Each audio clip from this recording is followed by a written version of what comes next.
Comment cela a-t-il pu se produire? J'ai reçu la nouvelle dévastatrice que ma fille, qui en était à son dernier mois de grossesse, était décédée pendant l'accouchement.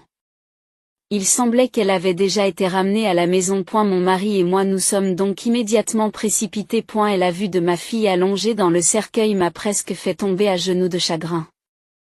Mais lorsque j'ai regardé son visage à travers la petite fenêtre du cercueil, j'ai senti que quelque chose n'allait pas. Sans réfléchir, j'ai tendu la main pour la toucher, mais mon gendre s'est empressé de m'en empêcher.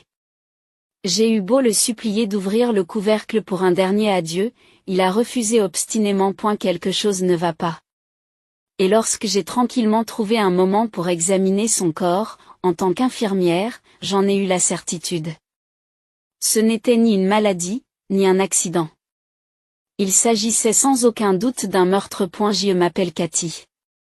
J'ai travaillé comme infirmière pendant 40 ans et je suis maintenant à la retraite, vivant comme femme au foyer. Ma fille unique, Kelly, est également infirmière et s'est mariée à l'âge de 30 ans. Son mari est Matthew, un étudiant de son université qui a 3 ans de plus qu'elle. Lorsque mon mari et moi l'avons rencontré, nous avons tous deux eu l'impression qu'il n'était pas très fiable. En effet, lorsque Kelly nous a dit qu'elle voulait l'épouser, Matthew travaillait à temps partiel. Bien que titulaire d'un diplôme respectable de pharmacien, il n'avait pas poursuivi cette profession après avoir obtenu son diplôme universitaire. Nous étions opposés à leur mariage et avions posé comme condition que Matthew trouve un emploi à temps plein et parvienne à la stabilité avant que nous ne donnions notre accord. Cependant, il a eu du mal à trouver un emploi. À la demande de Kelly.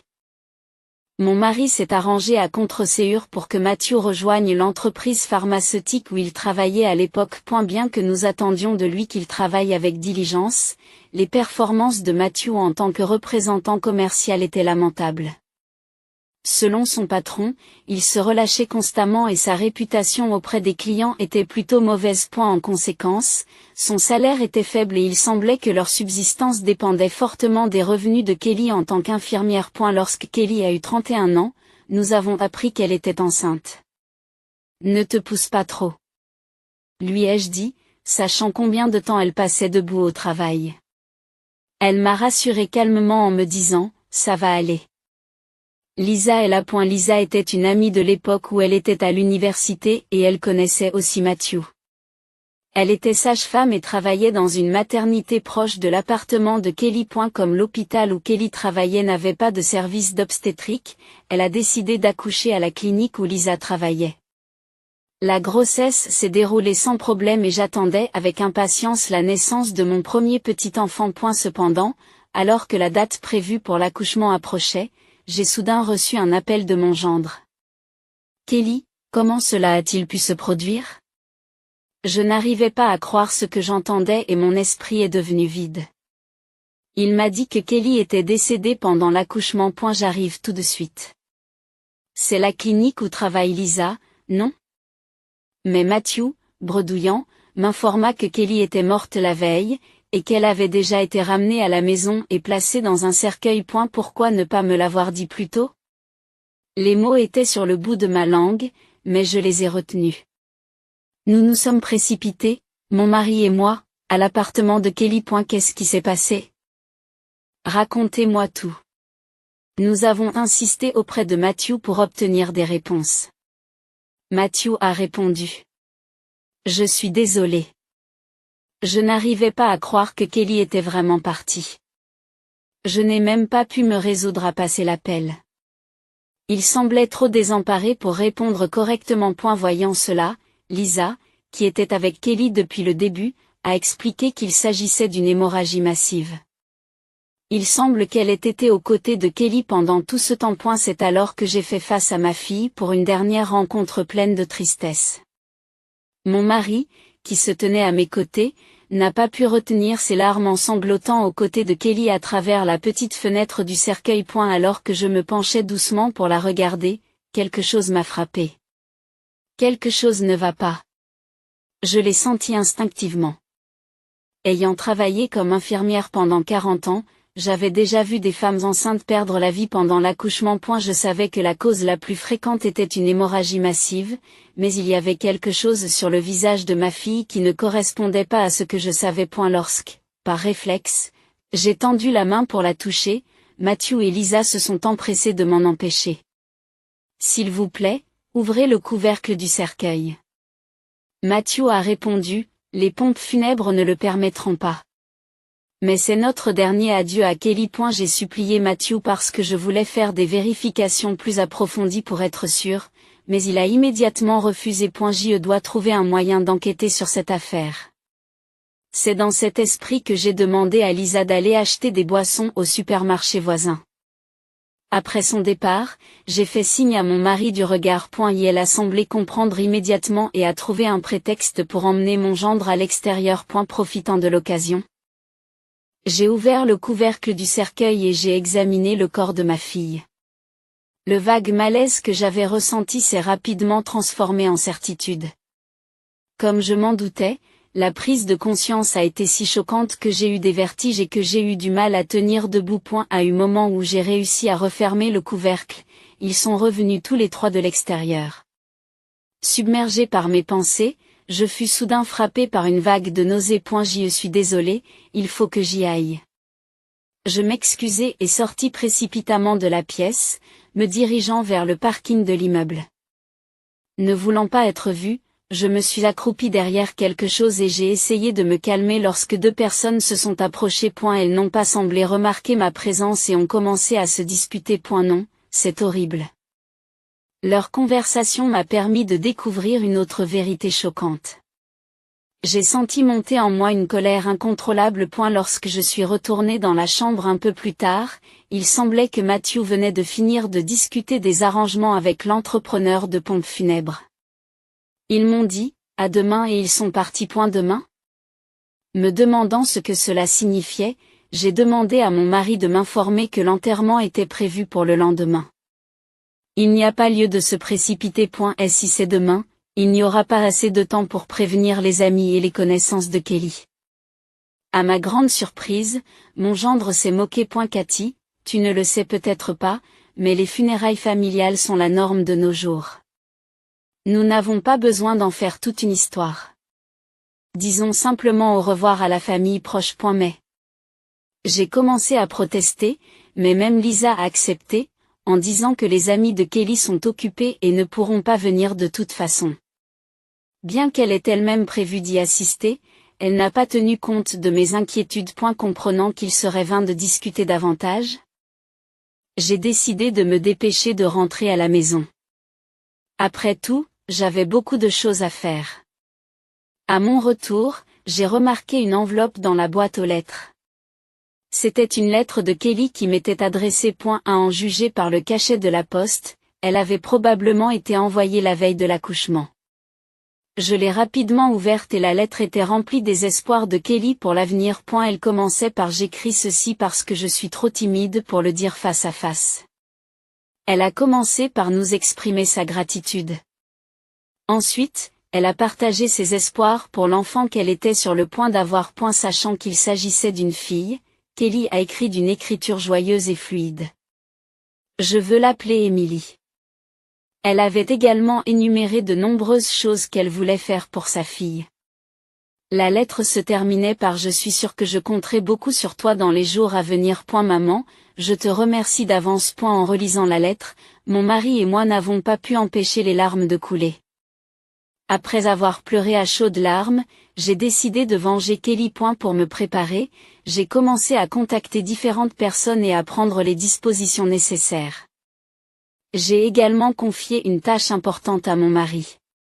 C'était le début de notre contre-attaque. Ensuite, je me suis rendue à la maternité pour m'occuper d'une chose plus importante que tout le reste.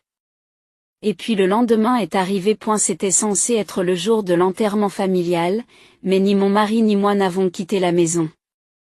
Vers midi, Matthew est entré en colère avec son amie Lisa. Matthew a crié: qu'est-ce qui se passe? Quand je suis arrivé au funérarium, on m'a dit que les funérailles de Kelly avaient été annulées. Lisa, qui se tenait à côté de lui, les sourcils froncés, a ajouté: Ce n'est pas tout. Quand je suis allée à la clinique, on m'a dit que la grand-mère avait pris le bébé de Kelly. Qu'est-ce qui se passe? J'ai répondu calmement, oh. Eh bien, il serait injuste de laisser Emily seule à la clinique sans sa mère. Vous ne trouvez pas?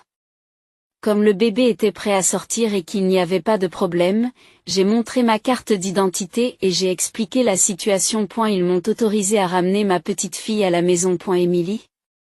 Lisa a l'air perplexe. C'est le nom du bébé. N'est-ce pas charmant? À ce moment-là, Matthew, furieux, s'est approché de moi et m'a crié, « Ne l'appelle pas comme tu veux. Ce n'est pas moi qui l'ai appelé, c'est Kelly. Tiens, vois par toi-même. » Je lui ai tendu la lettre de Kelly. Le visage de Matthew s'est crispé et il ne savait plus où donner de la tête. Matthew a bégayé. Si c'est le cas, très bien, mais à propos des funérailles. Je l'ai interrompu en lui lançant un regard noir. L'entreprise de pompes funèbres que tu as engagée avait une mauvaise réputation quand je me suis renseigné, alors j'ai changé pour quelqu'un que je connais. Le seul inconvénient, c'est que l'enterrement aura lieu dans une semaine, puisqu'ils n'ont pas d'ouverture plus tôt. Ce n'est pas grave, n'est-ce pas? Dis-je d'une traite. Les yeux de Matthew se sont rétrécis sous l'effet de la colère et il m'a lancé un regard noir. Ne fais pas les choses sans me consulter d'abord. Il s'est fâché. Y a-t-il un problème si les funérailles sont retardées? Demandai-je, le voyant marmonner de frustration, et il se tut. J'ai répondu que nous nous verrions dans une semaine. Et je les ai poussés vers la sortie.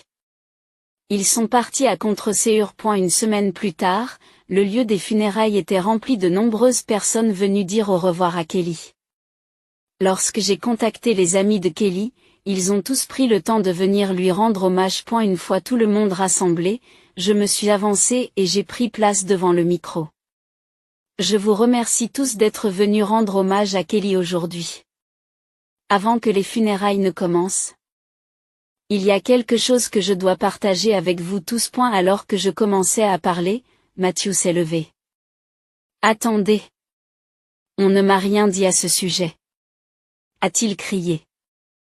Mais j'ai ignoré mon gendre et j'ai continué. Je dois vous faire part du testament de ma fille. Le testament? Quel testament?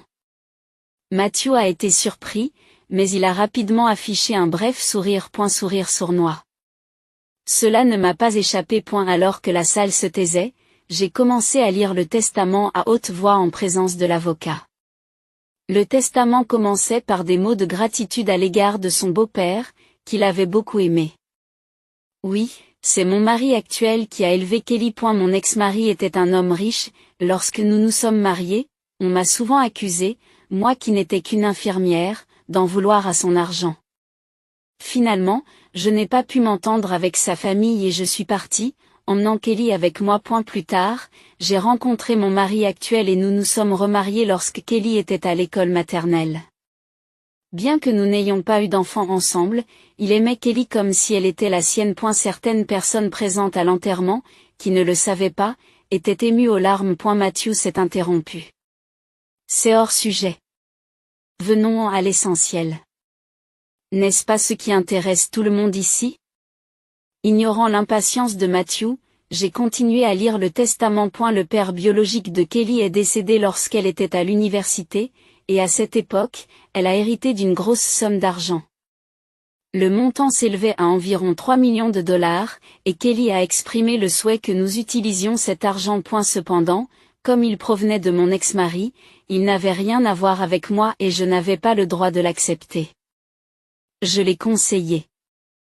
Si vous le gardez, il se peut qu'un jour il vous soit utile. Kelly a donc confié la gestion de l'héritage à un avocat. Matthew, tout sourire, lui dit, eh bien, en tant que mari, j'ai le droit d'hériter des biens de ma femme. N'est-ce pas? J'ai souri et je le lui ai dit. Mais Kelly a fini par décider que le montant était trop élevé pour elle. Elle en a donc discuté avec l'avocat et a fait don de la plus grande partie. Et alors? Alors, combien reste-t-il? Matthew s'est indigné à la mention du don. Lorsque l'avocat a annoncé le montant restant, Matthew a poussé un soupir de soulagement. Il reste $1 million. Eh bien, je suppose que c'est encore bien, dit-il avec un sourire en coin. Mais le testament stipule que l'héritage doit être divisé en 3 parts égales entre les parents de Kelly et l'enfant à naître. Annoncé. Le visage de Matthew est devenu rouge de colère. Quoi? C'est une blague. Alors quel était l'intérêt pour moi d'épouser Kelly? S'écria-t-il. Les participants le regardent avec dédain, mais Matthew ne semble pas le remarquer. Tu as beau te plaindre, ce testament est juridiquement contraignant et rien ne changera, lui dis-je en le regardant dans les yeux. Son visage est devenu encore plus rouge et il s'est dirigé vers le cercueil de Kelly. Qu'est-ce que tu fais? M'écriai-je. Je ne serai pas satisfait tant que je ne lui aurai pas donné un morceau de mon esprit. Matthew a crié en ouvrant avec force le couvercle du cercueil. Mais il s'est figé en regardant à l'intérieur. Matthew bégaya. Pourquoi? À sa grande surprise, le corps de Kelly n'était pas dans le cercueil. Alors qu'il se tenait là, incrédule, je lui ai tendu un morceau de papier. Regarde ça, demandai-je. Quoi? Répondit-il, déconcerté. C'était le rapport d'autopsie du corps de Kelly. Depuis cette triste rencontre à son appartement, j'avais des doutes sur sa mort. Et lorsque j'ai ouvert le cercueil et examiné son corps, mes soupçons se sont transformés en certitude. Il s'agissait d'un meurtre. J'ai consulté un médecin que je connaissais. Après m'avoir expliqué la situation, il a lui aussi senti que quelque chose n'allait pas et m'a présenté à un médecin légiste. Ce dernier a accepté de pratiquer l'autopsie. Regardez bien. C'est écrit ici. La cause de la mort de Kelly n'est pas due à une maladie ou à un accident. Alors que des cris de choc résonnaient dans la pièce, j'ai continué. Elle a été tuée par une drogue. Le nom de la substance est clairement indiqué ici. C'est vous qui l'avez administré, n'est-ce pas? J'ai pressé mon gendre, le faisant reculer de peur. En fait, j'avais modifié l'organisation des funérailles pour gagner du temps pour l'autopsie. J'avais aussi la coopération d'une connaissance aux pompes funèbres. Alors que Matthew restait sans voix, tenant le rapport d'autopsie, Lisa s'approcha doucement de lui. Elle lui chuchote quelque chose à l'oreille. Soudain, le visage de Matthew s'illumine d'un sourire triomphant. Bien sûr, Kelly est peut-être morte à cause d'un médicament, et alors, avez-vous la moindre preuve que c'est moi qui l'ai utilisé? Ricane-t-il, sûr de lui. Cette fois, mon mari s'est avancé et lui a tendu un registre. Il s'agissait d'un registre de l'entreprise pharmaceutique où travaillait Matthew, la même entreprise où mon mari avait travaillé jusqu'à sa retraite. Mon mari, avec l'aide d'un ancien collègue, avait méticuleusement comparé les données du registre avec l'inventaire de l'entrepôt. Ils ont découvert que le médicament qui avait coûté la vie à Kelly avait disparu. Une seule personne avait accédé à l'entrepôt le jour où le médicament avait disparu. Les registres de l'entreprise le montrent clairement. La seule personne qui est entrée dans l'entrepôt ce jour-là, c'est vous. Matthew. Ai-je dit? Le visage de Matthew est devenu pâle au fur et à mesure qu'il prenait conscience de la situation. Mais Lisa s'est soudain avancée et m'a mis le nez dans le guidon. Ce n'est peut-être qu'une coïncidence. Tu ne peux pas être certain que le médicament utilisé sur Kelly provient de l'entreprise de Matthew. En entendant cela, je n'ai pas pu m'empêcher de rire. C'était un cas classique de trop en dire. Oh, alors vous l'appelez Matthew, n'est-ce pas? Je croyais que vous l'appeliez par son nom de famille. Fis-je remarquer. Le visage de Lisa s'est crispé et elle a commencé à paniquer. Et alors? C'est juste une habitude qui date de l'époque où nous étions à l'université. Elle a bégayé pour se défendre. Sans répondre, j'ai sorti mon téléphone de ma poche et j'ai lancé un enregistrement audio. Il s'agit d'une conversation entre deux personnes, un homme et une femme. Ce sont les voix de Matthew et Lisa, n'est-ce pas? Demandai-je de manière rhétorique, même si la réponse était claire. Dans l'enregistrement, ils s'appelaient Matthew et Lisa. J'avais mis le volume au maximum, de sorte que toute la conversation résonnait dans la salle funéraire. Leur dispute a été enregistrée dans les moindres détails. Oui, les deux personnes qui se disputaient sur le parking ce jour-là, alors que j'étais prise de nausée, étaient Matthew et Lisa. Consciente que cela pouvait servir de preuve, j'avais rapidement activé l'enregistreur vocal de mon téléphone et capturé leur conversation. J'aurais pu remettre cet enregistrement à la police sur le champ, mais j'ai hésité, craignant qu'elle ne détruise d'autres preuves. Au lieu de cela, j'ai décidé de poursuivre l'enquête de mon côté. Bien sûr. Une partie de moi voulait aussi se venger personnellement. L'enregistrement audio montrait clairement qu'ils avaient pris la vie de Kelly pour son héritage et que Matthew et Lisa avaient une liaison. Depuis qu'ils avaient découvert que Kelly avait hérité d'une somme importante pendant ses années d'université, ils attendaient une occasion de se débarrasser d'elle. La grossesse de Kelly leur a offert cette opportunité. C'est Lisa qui a conseillé à Kelly d'accoucher à la clinique où elle travaillait. Pendant le chaos de l'accouchement, Lisa a injecté à Kelly la drogue que Matthew lui avait fournie. Vous avez même essayé de prendre la vie de l'enfant en même temps que celle de Kelly, la laissant souffrir. J'ai accusé. Bien sûr. Si nous ne l'avions pas fait, la part de Matthew aurait été moindre. A répondu Lisa, sans hésiter. Puis le médecin à temps partiel est allé opérer Kelly en urgence, sauvant ainsi le bébé. Quel dommage. L'attitude nonchalante de Lisa, lorsqu'elle a dit cela, m'a fait ressentir plus que de la colère. Elle m'a rempli de tristesse. C'était déchirant d'entendre des paroles aussi insensibles de la part d'une personne dont la profession consiste à sauver des vies. Matthew a ajouté, s'il n'y avait pas eu ce gamin, j'aurais aussi reçu cet argent. Il avait même demandé à Lisa de retirer le bébé de l'hôpital et de s'en débarrasser. L'avidité de Matthew ne laissait aucune place à l'amour paternel. Et elle était entièrement dévorée par son obsession de l'argent. Et pourtant, tu as pris le bébé sans notre permission. Crie-t-il. La salle est en proie au chaos. Certains les regardent avec des yeux pleins de colère, d'autres ne peuvent retenir leurs larmes. C'est pourquoi j'ai emmené Emily à la clinique pour protéger ma petite fille de vous aussi. Dis-je froidement. Matthew s'est jeté sur moi avec rage, mais les gens autour de nous, y compris mon mari, l'ont maîtrisé et l'ont forcé à se mettre à terre. Et la police sera là d'un moment à l'autre. C'est fini. Lui ai-je dit. J'avais demandé à l'avocat d'appeler la police au bon moment. Mais l'enfant est en sécurité et Kelly serait heureuse, n'est-ce pas? S'il vous plaît, laissez-moi l'élever avec amour à partir de maintenant. Matthew est soudain devenu désespéré et s'est mis à plaider. Et ne soyez pas ridicule. Les gens comme vous méritent de pourrir en enfer. Nous ne te pardonnerons jamais. Ai-je crié. Bientôt, le bruit des sirènes de police se fait entendre au loin. Alors qu'ils étaient traînés hors de la salle par les officiers qui arrivaient, ils continuaient à pleurer et à supplier.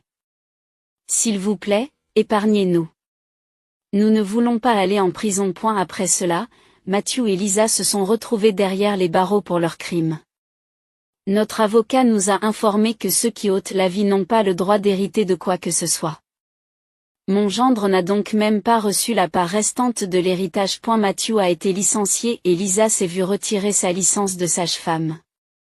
Ils ont une vie sombre et misérable devant eux, à ramper dans la boue. Mais ils ne sont plus notre préoccupation, et nous n'avons pas le temps de nous inquiéter pour eux. Après tout, nous sommes occupés à élever à nouveau un enfant après 30 ans. Et je dois dire que c'est incroyablement satisfaisant et joyeux. Nous avons décidé d'utiliser tout l'héritage de Kelly pour l'avenir d'Emily. Et nous sommes déterminés à réaliser tout ce que Kelly voulait faire pour sa fille, comme elle l'a écrit dans sa lettre. Alors, comment avez-vous trouvé l'histoire d'aujourd'hui? N'oubliez pas de vous abonner à la chaîne. Rendez-vous dans la prochaine vidéo.